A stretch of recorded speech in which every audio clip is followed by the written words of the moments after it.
Salve! O Fluminense surpreende o mundo do futebol, derrota o vice-campeão europeu Internacional por 2-0 e avança para as quartas de final do Mundial de Clubes. Vamos contar como foi, mas antes aquele recado, inscreva-se no nosso canal, deixe o seu like, o seu comentário, ative o sininho das notificações para você ficar na cara do gol. Acompanhe o meu comentário pela Super Rádio Tupi, logo depois da vitória do Fluminense por 2-0 sobre a Internacional da Itália.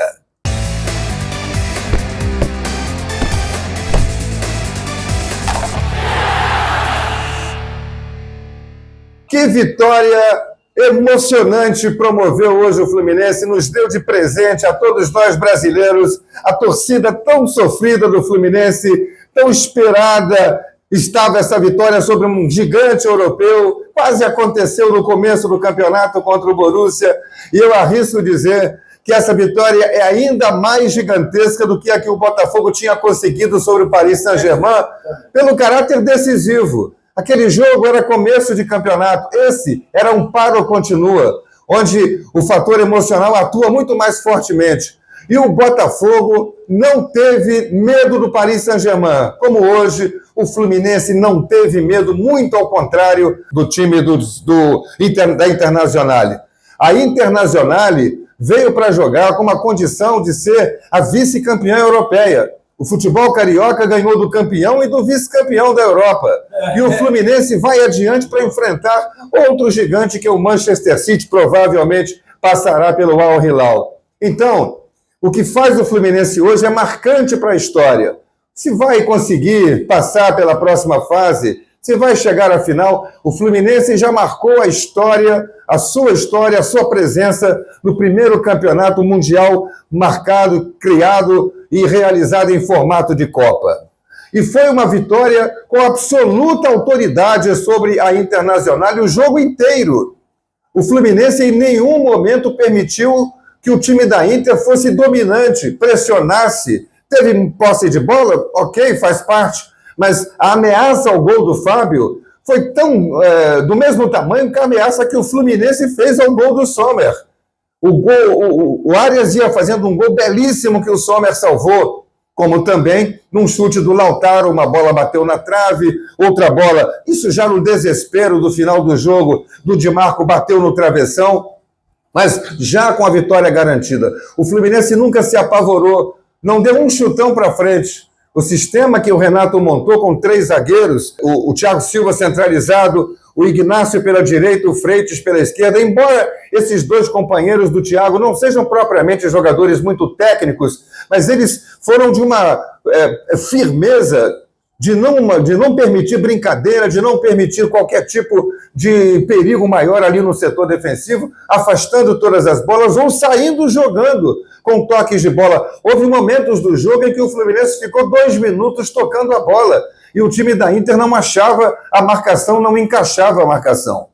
O primeiro gol aconteceu com 2 minutos e meio, mas a primeira vez que o Fluminense chegou no ataque foi com 25 segundos, mostrando que ele não estava no jogo a passeio nem para ver a Inter jogar. Se mandou para o ataque, fez um gol muito bem construído, numa jogada que o Martinelli deu uma pressão sobre o De Vrij, um zagueiro conceituadíssimo do futebol europeu, ganhou a dividida, abriu no Arias, que jogador sensacional é John Arias, mais uma vez comprova isso para o mundo perceber que no futebol brasileiro existe um colombiano jogando em altíssimo nível, capaz de jogar em qualquer time europeu, pode botar que ele joga, ainda mais bem cercado de outros craques, que seria, né, de magnífico para o John Arias. Ele faz um cruzamento e o incrível, o jogador de um toque só, de uma finalização de um toque só, Germancano, que andava precisando desse gol, cabeceia entre as pernas do goleiro e o Fluminense faz 1-0.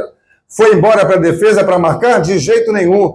Continuou marcando alto, marcando o jogo pelo meio do campo, não permitindo que o time da Inter viesse com muitos toques de bola, com muitos lançamentos, forçando muito o gol do Fluminense. Houve aos 10 minutos um chute do Di Marco que o goleiro Fábio salvou, mas também houve um lance que o Samuel Xavier podia ter feito 2-0 aos 29 minutos, num rebote do goleiro Sommer, depois de um chute do John Arias. E aí o jogo foi ficando nessa toada. A Inter precisando sair, com medo de se arriscar também ao setor ofensivo e deixar o ataque, a sua defesa desguarnecida, porque o Fluminense tinha contra-ataque. John Arias estava ali, muito bem na partida, estava o Martinelli, os três volantes do Fluminense tiveram uma atuação destacada. Bernal e Nonato muito bem na marcação e o Martinelli na saída de jogo, além do Arias, do Cano e também das avançadas do René. Que partida fez o René? Jogador muito criticado, não errou nenhuma disputa de bola, não perdeu disputas de bola. E olha que tinha pelas costas dele Thuram primeiro, depois Luiz Henrique, Mkhitaryan que caía por ali. Jogadores consagrados e de muito poder, de muito potencial técnico. E o Fluminense foi cozinhando o jogo, controlando a partida, sem permitir sufoco do time adversário. Houve nos minutos finais, nos 10 minutos finais, digamos, uma pressão maior, natural. Você está ganhando o jogo, está defendendo um resultado, vai defender com mais gente. O Renato fez substituições muito perfeitas. Quando saiu o Martinelli, Lima entrou muito bem. Quando saiu o Nonato, entrou o Hércules, que acabou se tornando o herói improvável do final da partida. A partir de um lateral batido pelo Samuel Xavier, houve uma rebatida da defesa e a bola quica, encobre um jogador da equipe da Inter e se oferece para o Hércules. Ele percebe o espaço vazio e invade a área, ou ameaça invadir a área, leva para cima, para frente da área da Internazionale, vê a posição do goleiro e bate colocado no canto esquerdo rasteiro para fazer 2-0. Um gol marcado no primeiro tempo pelo Cano, esse sempre artilheiro, e um gol marcado no finalzinho pelo Hércules, um herói improvável para sacramentar e tirar da Inter qualquer possibilidade de reação. O Fluminense nos orgulha, nos deixa com o coração cheio de esperança de que nós temos sim futebol para ir mais longe e que, ninguém ganha jogo pelo peso da camisa, pela escalação colocada no papel ou apenas de véspera. É preciso entrar no campo, se dedicar, se entregar, e eu estou ansioso para ver a entrevista do Renato Gaúcho, que certamente há de exaltar essa competitividade, essa maneira como o time do Fluminense, os jogadores do Fluminense se entregaram para essa disputa e conseguiram essa honrosa classificação para as quartas de final. E tem um dinheirinho bom aí na conta do Fluminense, hein?